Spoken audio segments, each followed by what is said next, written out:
Well, good afternoon. I want to thank Dr. Antonacci for having us back at Lee Health.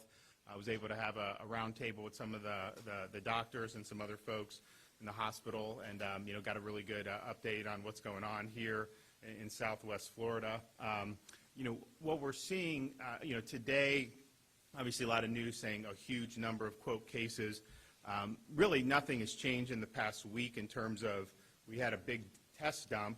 We've been testing 10 to 15% have been testing positive for really the last week. And that's a huge change from where we were at the beginning of June, when we were basically 3 or 4% in terms of the positivity statewide. And so the number of cases, if you tell me the positivity rate, if I'm going to get 75,000 test results like we did today, you're going to get a certain number of cases. If I got 35,000 like we did earlier, obviously you'll get less.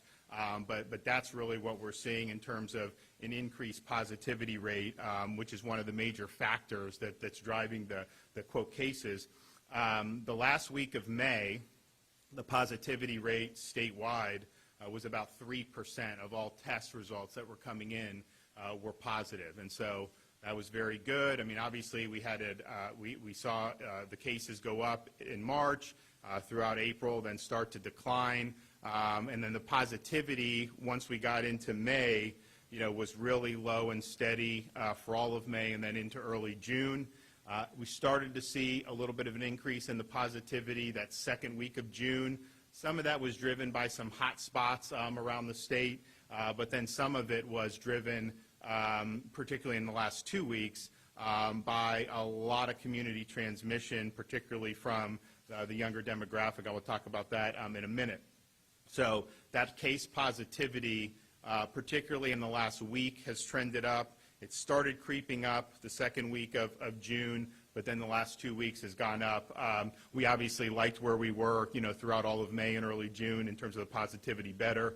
We're also just seeing more cases in addition to the positivity. We are doing more tests. The last week of May, we would get about 24,000 test results a day.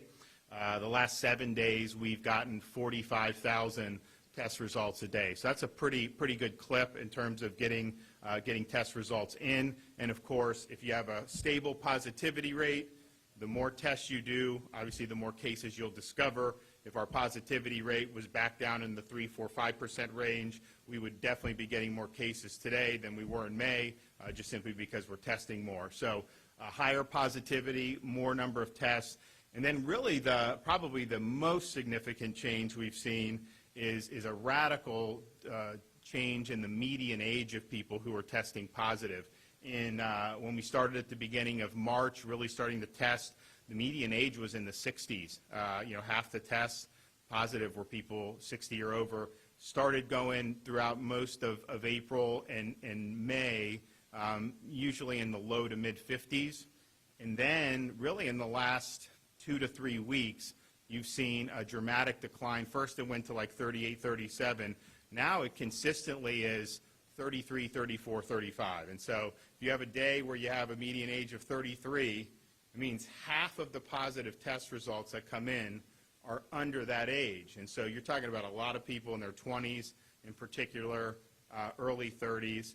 And then even the ones who are above that median age, we're seeing a lot of people in their late 30s and in their 40s. Now, those groups, by and large, are going to be much less at risk for really serious consequences, as we know with this virus.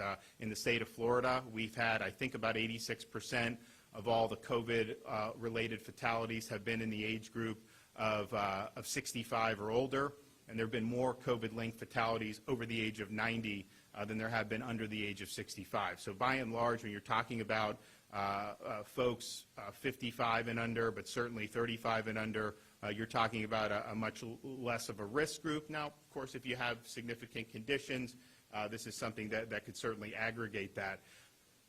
But that is really what we're seeing. And the community transmission is being driven by that 18 to 35-year-old group. In fact, the positivity rate for 15 to 44, so a little bit broader than that, is getting close to 20%.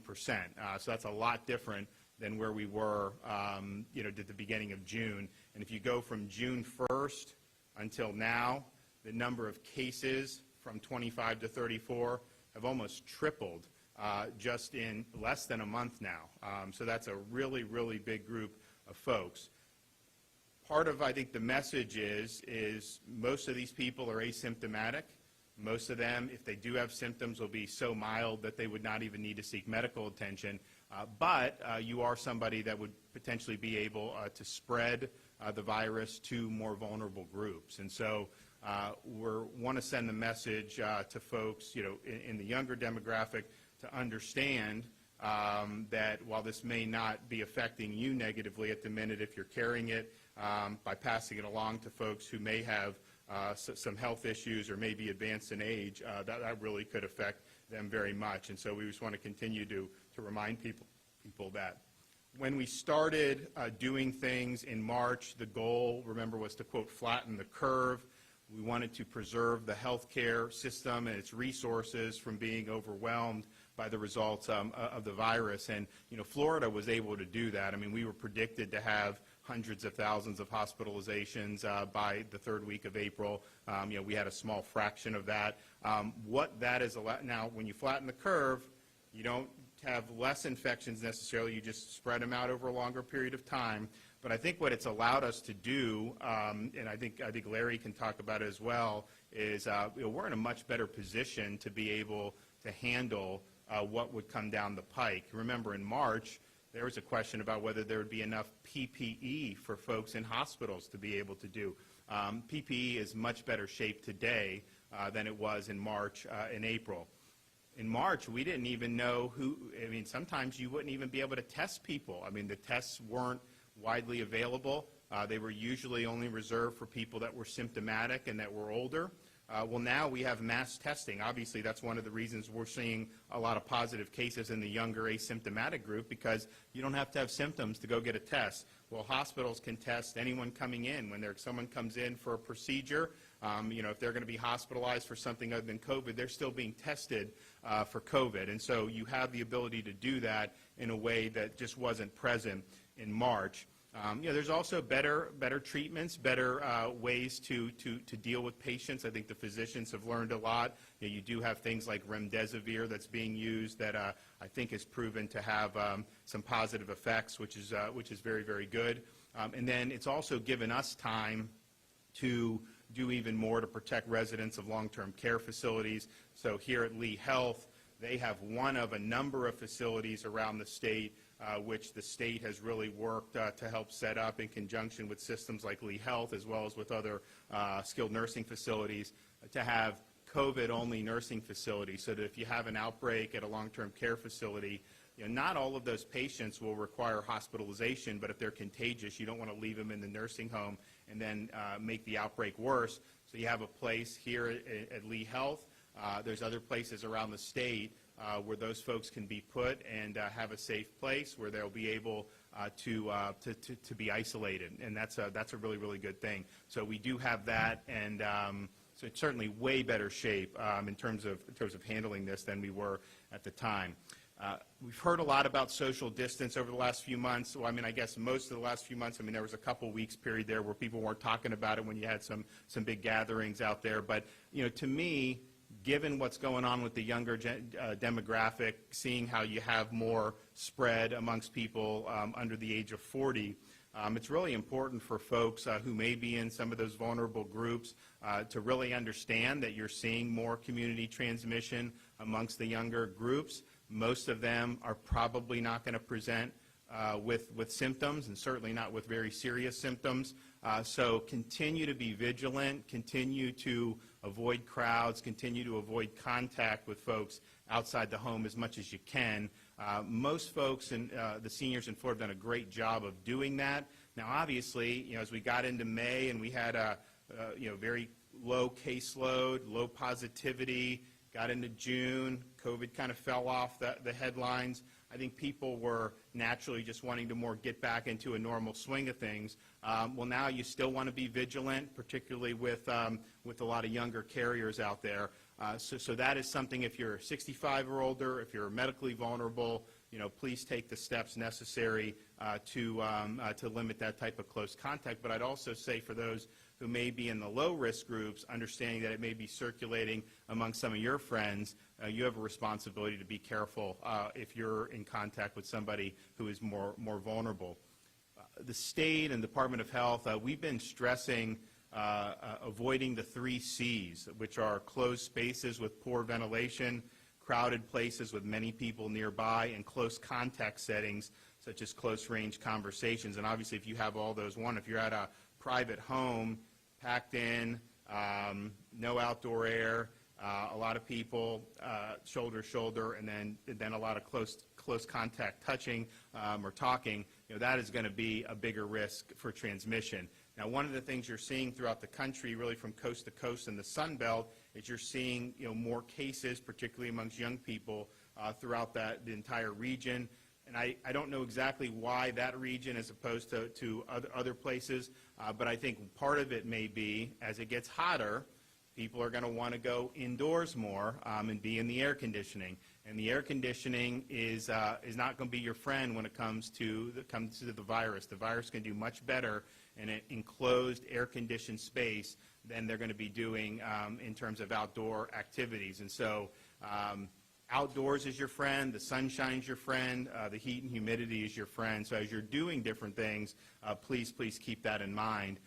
We've also, at the beginning of May, when we did phase 1, advised all Floridians that if you can't socially distance, wear a mask to protect yourself and those around you, and then particularly if you're in businesses that are face-to-face, that have close contact, it's important that you're doing that to protect yourself and others.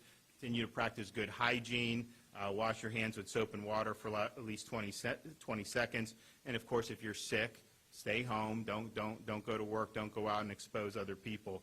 And FloridaHealth.gov has got a lot of information on that. But at the end of the day, we're seeing really big positive test results from our younger, less risky demographic in terms of the effects of this, but a lot of asymptomatic carriers and obviously could be asymptomatic transmitters, and that's what I think the concern is, particularly for our vulnerable population, that seeps into some of those folks who would be more vulnerable to the virus. But I want to turn it over to Larry, let him make some comments, and then obviously we're going to hear from some of our physicians. Thank you, Governor. First of all, I want to thank Governor DeSantis for being here with us today. We really do appreciate his attention to the pandemic here. Here at Lee Health, we have been seeing increased cases both in our hospital and our testing. Our positive test rate has been about 13% across the board since we began, but in the last week or so, it's been over 20%. And the demographic is definitely shifting to a younger demographic, with our average age being around 40 now instead of being much older early on. So we're definitely seeing those cases. We have adequate capacity in our hospital right now. We have 1,300 staffed beds and 1,600 licensed beds. Of interest is that if you look at our COVID positive patients that are in the hospital, only about 20 to 25% are actually requiring ICU care. So our ICU capacity is fine, our ventilator capacity is good, and as the Governor mentioned, our PPE stockpile is much better than it was early on. So we are really trying to drive home the message of social distancing and mask wearing. You know, this community had incredible resolve early on, and we were able to flatten the curve in a very dramatic way, as the Governor mentioned. But I think we're getting complacent. As I go around the community, I see a lot of people not wearing masks. And although you may be 25 and feel that you're bulletproof, you have parents and grandparents, and I bet you know someone who is overweight or diabetic or has heart disease or has lung disease, and they are at risk. And the fact of the matter is you're going to put them at risk. So we really are trying to deliver a message, trying to get to the hearts and minds of the people in this community of why it's important to wear a mask. And if you're not wearing a mask, tell us why. We want to know why you're not. Because for us, it's about really putting resources towards education to the public to let them know why it is important and how we can make a difference. And as we see this increase right now, we can flatten it again just like we did it before. But it's going to take effort. It's going to take the community to rally around this effort and do this. So that's my message to the public today is please wear a mask when you're in a crowded area, practice social distancing, good hand hygiene, all the things we've been talking about for months now. And with that, I'm going to turn it over to Dr. Homolka. Thank you. And thank you, Dr. Antonucci and his staff, the leadership over the past 3 months during these trying times, and Governor DeSantis for coming down to Southwest Florida and to Lee Health, especially for meetings with us, and discussions over the past several months have been helpful. Last time we were here, we had come up with a plan to open up elective surgeries that were closed. And thanks for the nursing, physicians, ancillary staff. We put those plans into action, ramped them up over several weeks to the point where we're doing a lot of elective surgery now, not quite 100%, but we've made a long way. And I think most patients are very happy. They feel very safe. They're very confident. And I think going forward, hopefully we'll get to where we were before. And I think patients should just realize that safe place to come and feel confident in their care that they're going to get here and that they'll be safe when they're here. And hopefully we'll get to a normal or a new normal very soon. Thank you. Dr. Mahalik. Thank you very much, Larry. John Mahalik, orthopedic surgery. Thank you again to Governor DeSantis for his leadership through this trying time. I just want to mirror Dr. Homolka's comments about how things have changed at the hospital and also in our private healthcare offices. So in the private healthcare offices, also in the hospital, just expect that when you see your healthcare practitioner, you're going to be asked to wear a mask. You're going to be asked to socially distance in our waiting rooms, in our lobbies. When you come to those facilities, please expect that you won't be able to bring extra people with you to your visits so that we don't unnecessarily crowd too many people into a smaller space and potentially prevent even further spread. Certainly you're going to be screened for any symptoms you may have or any comorbidities that might put you at risk. And then just to mirror what Dr. Homolka had said as well about the elective surgery side, we still treat all patients that are going to have elective surgery as if they are potentially infected. So patients are asked to wear masks. All the healthcare workers wear masks. We all practice good hand hygiene and make sure that we make the lowest risk possible to the patient and to the community so we can continue to provide important health care. One of the messages we tried to spread last time was that the impact of the virus is far beyond the number of cases. If people don't seek proper medical care and aren't able to have timely care, then people suffer in other ways that may be more serious than the virus itself. So just wanted to put that message out there that it's still, even though there's a rise in cases and there's a rise in positivity, that it's safe to come to your doctor's office, safe to come to your healthcare facilities, and seek care in this safe environment. Thank you. Thank you. Dr. Stovall. Hi, good afternoon. Governor, thank you for coming today. Thank you for your support of our facility. And Dr. Antonucci, thank you for your leadership as well. As a member of the Infection Prevention Leadership Team and part of the Incident Command Center, I can tell you that we started off all of our meetings throughout this entire pandemic with 2 goals in mind. We have to provide the care that our community partners need. We need to be sure that we're there for our patients and their families. And in order to do that, we have to care just as much about the people that work in our system, the medical staff that work for us and the medical staff that work with us, as well as our own staff that we employ here. So our goals are to keep everyone safe. And the best way that we can implore you to help us do that and to partner with us is to do the things that Dr. Antonucci spoke about. We can all be a risk to someone else, and while we may not feel bad, we can be a risk to those people around us. And so we're asking for responsible actions. We want you to live your life, not in fear. This is a new normal that we've all had to get used to. So we don't want you to be fearful. But we do want you to take those things that we know will help lessen disease and flatten the curve like our governor has talked about. So thank you for your part in helping us to keep our healthcare workers and your neighbors healthy. Great. Well, I want to thank Lee Health again for being here. It's great to be in Southwest Florida.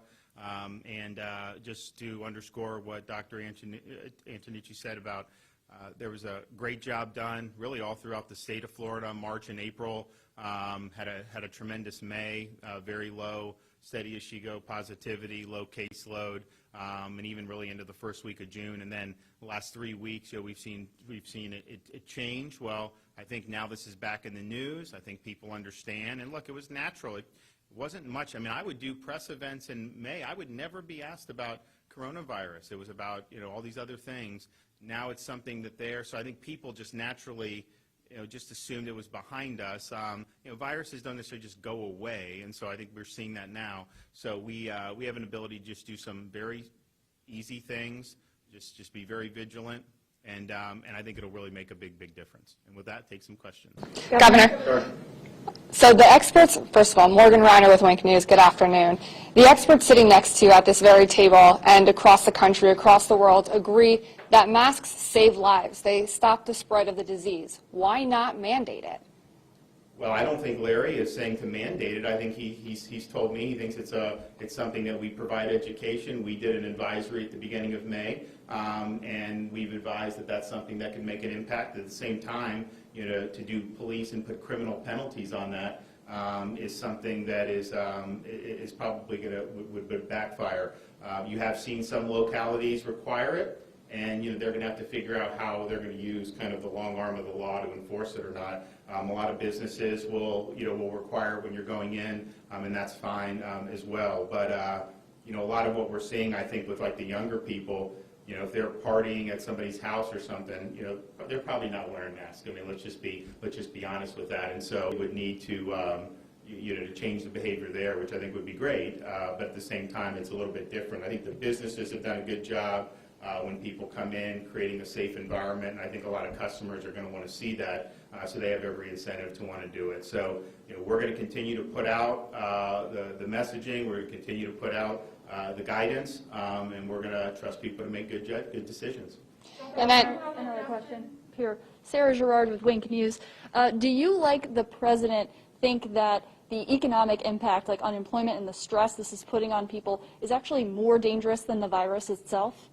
I mean, I wouldn't even put it in those terms. I mean, we know a lot more about the virus now than we did at the beginning of March. We understand, if you look at, Florida, the incidence in terms of mortality and morbidity is dramatic in terms of the ages it affects versus the ages that typically have much lower impacts. And so my view has been, and that's why we've done so much with the long-term care facilities. Some other states did it a different way. I think the way we did it has been successful. That's why we're doing all these things to have skilled nursing facilities that are COVID only, to be able to have a safe place for folks to be able to isolate so that they don't infect other nursing home residents. That's why we've messaged really since the beginning of March to the folks who are advanced in years, 65 and plus, those who have underlying conditions, to avoid crowds and understand that close contact could put you at risk of contracting the virus, and I think that's really the way to go. Having people working is a good thing. There's not been any there's not been major outbreaks linked to very many businesses. I think a lot of it's been social. Now, you have had agriculture outbreaks, but that's not because they're working. It's because a lot of them live very close together, and so the close confines are good areas of transmission.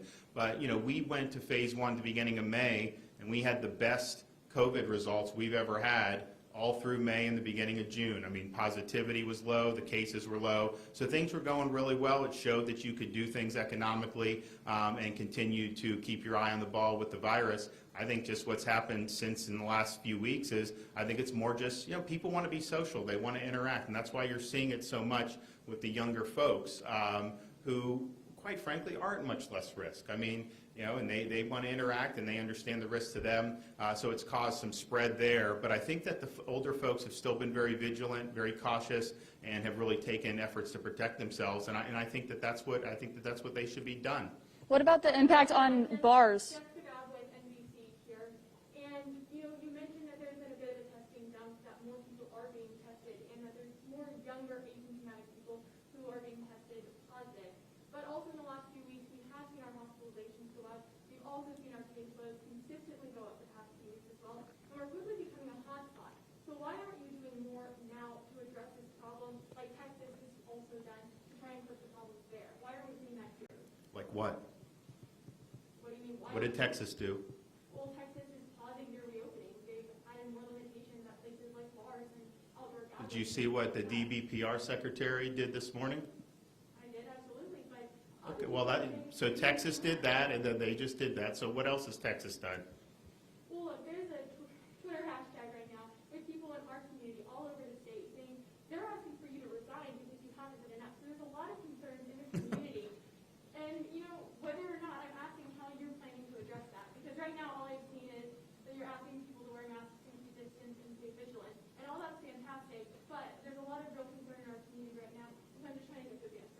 Right, and so one of the reasons why we're coming here, one of the reasons why we're showing, what we're doing is because we want to continue to advise folks of where we're seeing the issues in terms of the transmission, which is in the younger demographic, which is in the social situations, we believe, which just naturally occurs.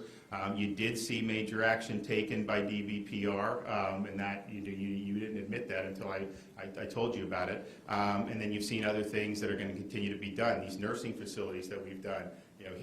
Larry, what do you have? 50 patients there, boarding them, mid-30s. That's huge to take action to protect our most vulnerable. We're going to continue to take action to protect those who really are the ones who are vulnerable to this virus, and we're going to continue to do that. And we've stepped up our ability to do that since May, and actually even since June, because we've brought more of these facilities on.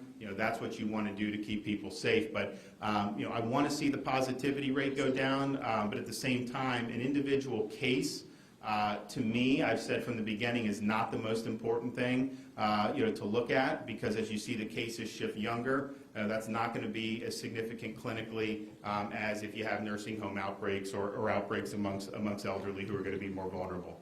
Governor Ron DeSantis, Sorry. Lane with Fox 4 News. I just have a quick question. Piggybacking off what the DPVR did, are we going to see more measures, whether it's scaling back capacity at restaurants? No. So here's the thing. Not the phase one. When people follow the guidelines, we've not had any problems. You've not had any issues.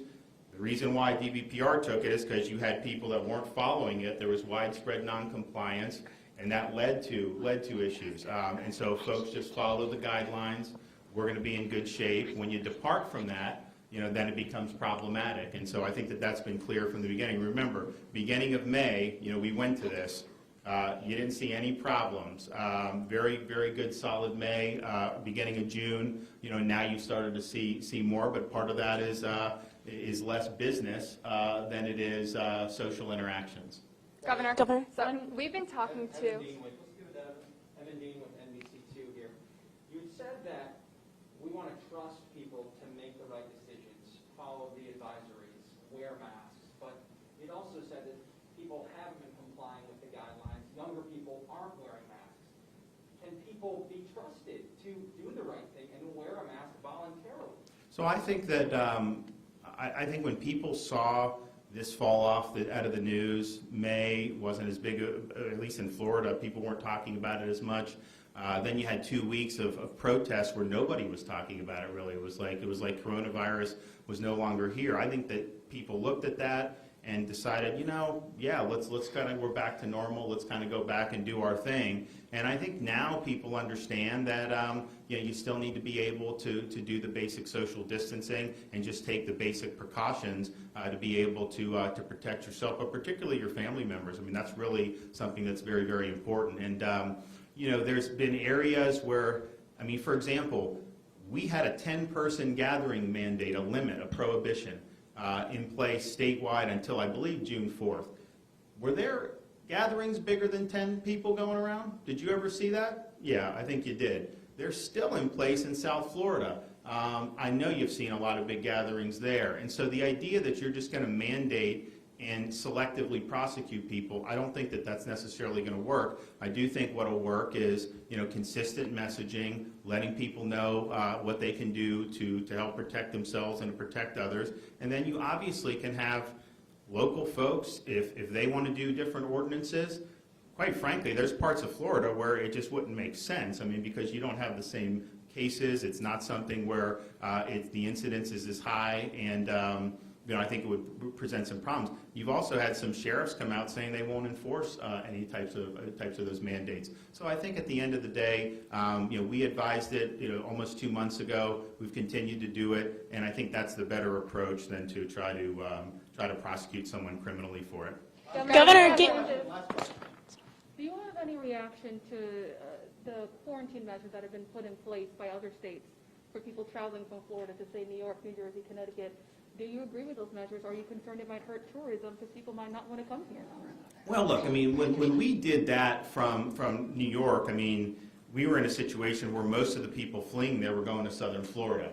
So it wasn't just doing it for my health. I think we were doing it because, we were concerned that that was going to accelerate the outbreak in southern Florida. Obviously, we don't have as much concern about that. I think the virus has run its course in New York. And so that was why we did it. I mean, they got to do what they got to do, but I'd say our situation here, is much different than what you were seeing in New York City. If you compare the fatality rate per capita between Florida and New York, they have 10 times more fatalities per capita than we do.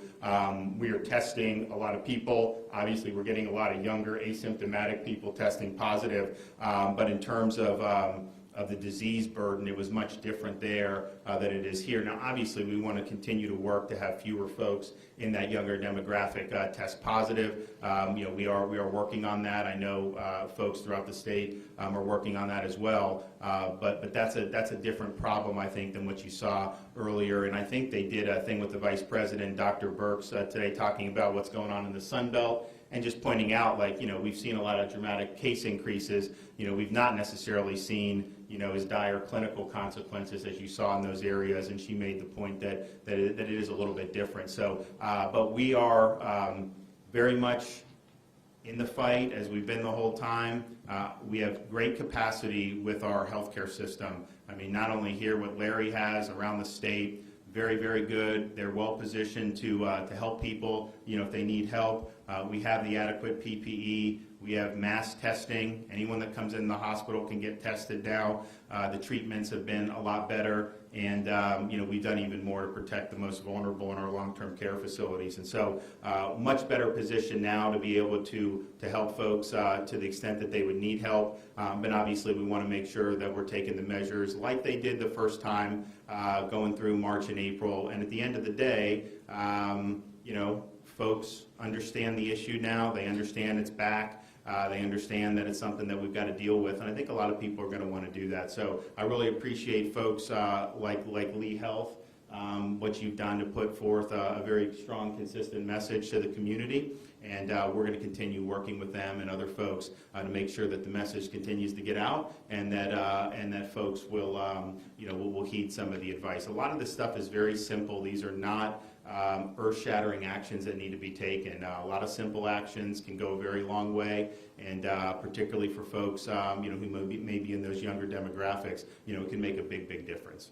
All right, thank you. Governor, I have one more question. Thank you, guys.